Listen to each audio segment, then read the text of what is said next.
চলুন আজ দেখে নিই পুঁই শাক বানাবো একটু অন্য রকমভাবে। চলুন দেখে নেওয়া যাক। প্রথমে কড়াইয়ের মধ্যে পরিমাণ মতো তেল দিয়ে তাতে 5 ফোড়ন শুকনো লঙ্কা ফোড়ন দিয়ে ছোট ছোট করে আলুগুলো কেটে রাখা আলুগুলো দিয়ে দিলাম। এরপর পরিমাণ মতো নুন, হলুদ, মিষ্টি আর কাঁচা লঙ্কা দিয়ে ভালো করে নাড়াচাড়া করে পুঁই শাকগুলো দিয়ে দিলাম। পুঁই শাকগুলো খুব ঝিরিঝিরে করে কেটে নিয়েছি। এরপর খুব ভালো করে আবারও নাড়াচাড়া করে একটা ঢাকা চাপা দিয়ে দেবো মিনিট 5-7-এর জন্য। 5-7 মিনিট পর ঢাকনা খুলে আবারও একটু নাড়াচাড়া করে অল্প একটু জল দিয়ে আবারও ঢেকে দেবো, যাতে আলুটা খুব ভালোভাবে সিদ্ধ হয়ে যায়। সামান্য একটু জল, তারপর আবারও ঢেকে দিলাম।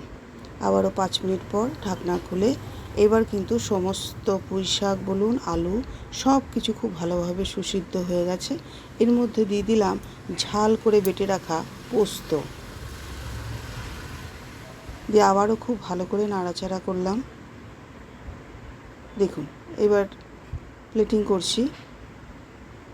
এটা আপনারা ইচ্ছা করলে একটু হিং ফোড়ন দিতে পারেন, বা যারা রসুন খান তারা রসুন দিতেই পারেন। এই দেখুন এরকম হয়েছে। গরম ভাতে খান, দারুণ লাগবে।